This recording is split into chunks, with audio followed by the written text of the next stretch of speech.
My name is Natalie Carter.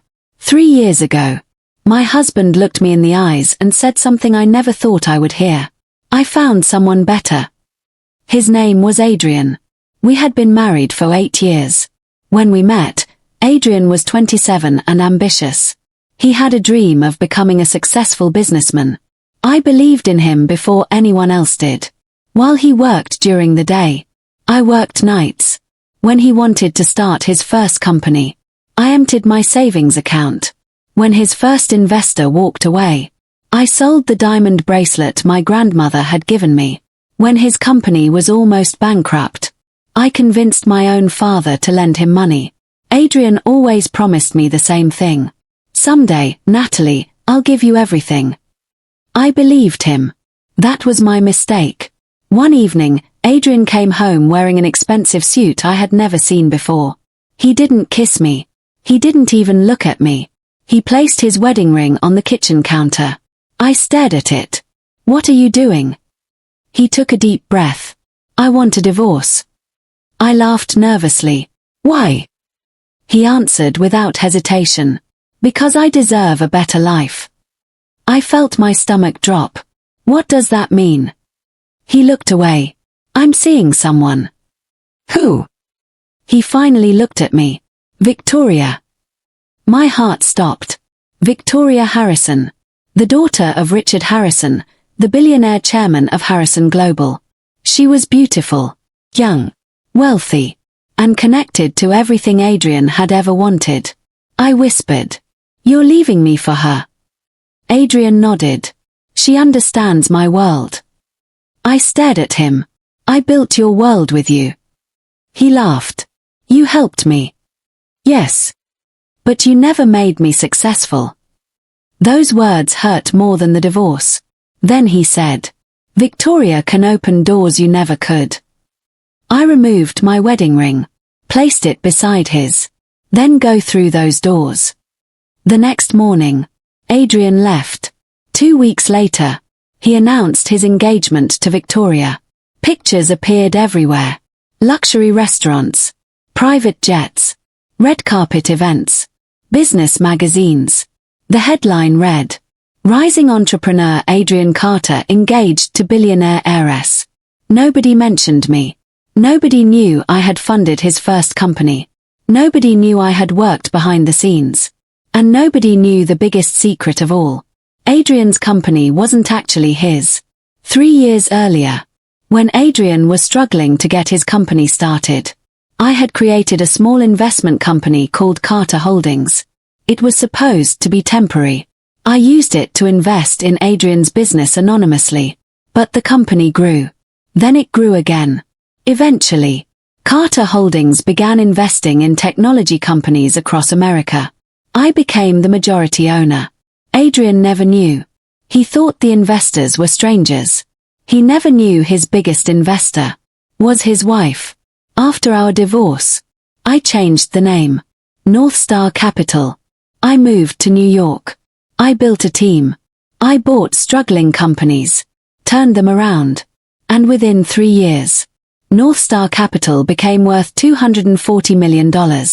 I never contacted Adrian. I didn't want revenge. I wanted peace. Then one Monday morning, my assistant rushed into my office. "Natalie, Harrison Global requested an emergency meeting." I looked up. "Why?" "They're in financial trouble." "How bad?" She placed a report on my desk. $91 million in losses. I frowned. "Who's coming to the meeting?" She hesitated. "Victoria Harrison." I nodded. Then she added, "And Adrian Carter." My heart skipped. I hadn't seen him in 3 years. "What do they want?" My assistant looked at me. "They want North Star Capital to save Harrison Global." I smiled. Neither of them knew. They were about to walk into the office of the woman they had abandoned. Victoria entered my conference room first. She looked different. Still beautiful, but nervous. Adrian walked behind her. He looked older, more confident, more expensive. He didn't recognize me immediately. Then he stopped. "Natalie." I smiled. Hello, Adrian. Victoria looked between us. You know each other. Adrian swallowed.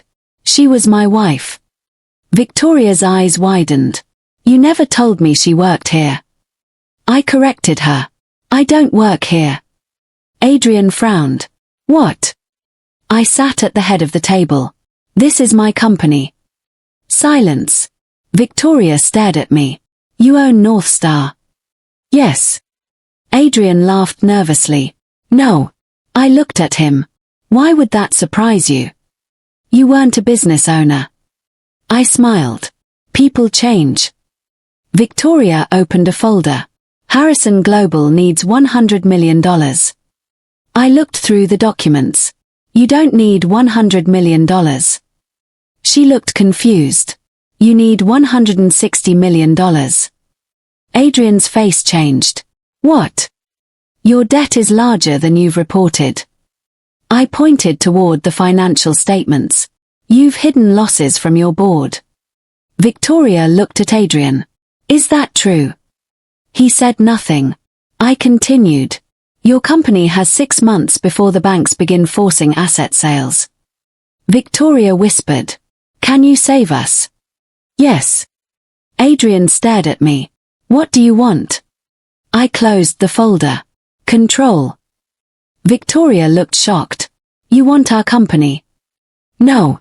I paused. I want 62% voting control until the debt is repaid. Adrian stood. Absolutely not. I looked at him calmly. Then you can watch your company collapse. Victoria grabbed his arm. Sit down. He did. The meeting ended with no agreement. But that night, Victoria called me. I'll accept your terms. I asked. Why? Because I discovered something. What? She whispered. Adrian has been stealing from my family. The next morning, Victoria sent me the evidence. Secret transfers. Fake consulting companies. Luxury purchases. Offshore accounts. The total, $27.6 million. And one account was especially interesting. It had been receiving payments for 3 years. The account holder was Adrian Carter. But there was another name connected to it. My father. I stared at the screen. My father. Why? I called him. He didn't answer. Instead, I received a message. Stop digging into Adrian. I stared at the screen. I knew immediately. Someone was afraid. That evening, I returned to my apartment. The door was unlocked. I froze. Someone had been inside.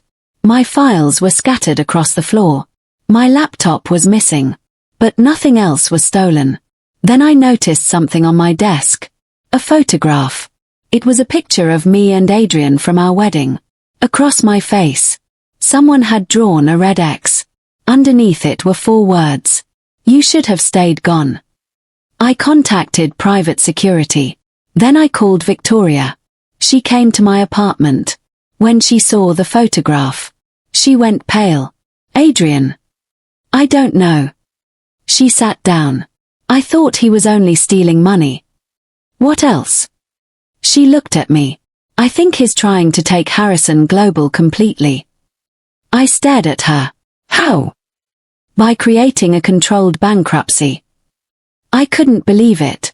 Adrian wasn't trying to save the company. He was trying to destroy it. Then buy it cheaply. But why? We investigated. And the deeper we went, the worse it became.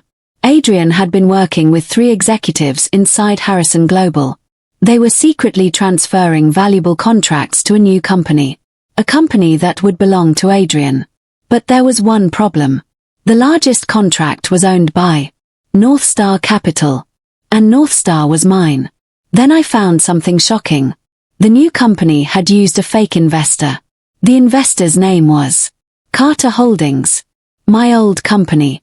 The one I had created before my divorce. The one Adrian thought belonged to a mysterious investment group. He had unknowingly used my company name to steal money. I laughed. He had spent years trying to manipulate the very company that I secretly owned. I decided to confront him. We met in a hotel restaurant. Adrian looked confident. "You're making a mistake." "What mistake?" "Getting involved with Harrison Global." I smiled. "You're worried." "I'm warning you." "No." I leaned forward. "You're afraid." His expression changed. "You don't know what I'm capable of." "I know exactly what you're capable of." He stared at me. "You think you're powerful because you own North Star." I smiled. "You still don't understand." "Understand what?" I placed a document on the table. "I own Carter Holdings too." His face went completely white. "What?" "The company you've been using to move money." He couldn't speak. I continued. "And I have every transaction." Adrian stood. "You can't prove that." I opened my phone. "Actually, I already sent everything to federal investigators." He sat back down. His hands were shaking. Then he whispered, "You're destroying me." I looked at him. "No. You destroyed yourself when you thought I was worthless." But before I could leave, Adrian said something that stopped me. "Your father knew." I turned around. "Knew what?" "About the money." "How much?" "All of it." I stared at him. "My father helped you." Adrian nodded. "He told me to leave you."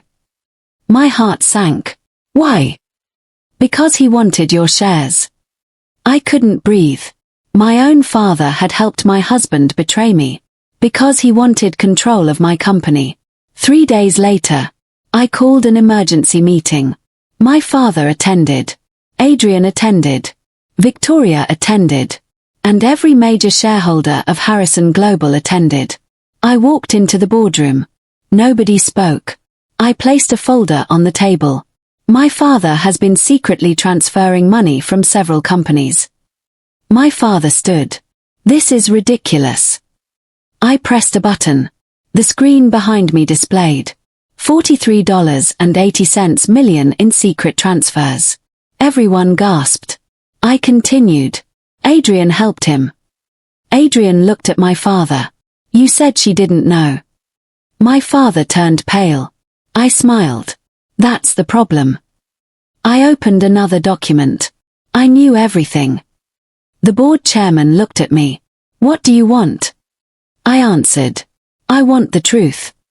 I presented every transaction, every fake company, every forged signature, every secret payment, every contract. Then I revealed something even bigger. 3 years earlier, when my father thought I was just a struggling wife, I had quietly purchased enough shares in Harrison Global to become its largest independent shareholder. Nobody knew. Not Adrian. Not my father. Not even Victoria. I had been building my position silently. Now, I owned enough voting rights to stop their takeover. My father stared at me. "You can't do this to your family." I looked at him. "You stopped being my family when you sold me for money." Silence. Adrian whispered. "Natalie." I turned toward him. "You left me because you thought Victoria's money made her more valuable." He lowered his head. "I'm sorry." "No." I shook my head. "You're sorry because you lost." Victoria stood. "And I'm done protecting you." She handed the board chairman another folder. Inside were recordings. Adrian admitting everything. The room went silent. The police arrived minutes later. Adrian was arrested. My father was arrested shortly afterward. The executives who helped them were charged too. Victoria survived the scandal. But she ended her relationship with Adrian permanently.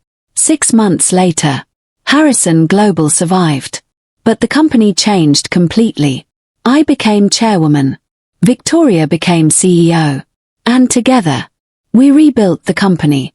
We fired the corrupt executives, paid back the stolen money, protected thousands of employees, and turned the company around. 1 year later, Harrison Global announced record profits. North Star Capital crossed $400 million in assets. And I finally understood something. I had spent years thinking revenge meant making Adrian suffer. It didn't. The real revenge was becoming someone he could never control again. One afternoon, I received a letter from Adrian. He was serving his sentence. The letter said, "I destroyed the best thing I ever had. I thought money would make me happy. I was wrong." I read it once, then folded it. I didn't reply. Some people deserve forgiveness, but they don't deserve access to you again. 3 years after the divorce, I returned to the small apartment where Adrian and I had once lived. The building looked smaller than I remembered. I stood outside for a moment. I remembered the woman who had cried there. The woman who thought her marriage was her whole life. The woman who believed she had failed. Then I smiled. She hadn't failed. She had simply been given a second beginning. Today, I own companies across America. I employ thousands of people. I have my own foundation. I travel. I laugh. I live. And most importantly, I don't wake up thinking about Adrian anymore. Because revenge didn't make me powerful. Walking away did. He left me for a billionaire's daughter because he thought I had nothing. He never knew. The woman he abandoned was quietly building an empire. He thought he was choosing money over me. He didn't realize. He was walking away from the woman who would eventually control the entire deal.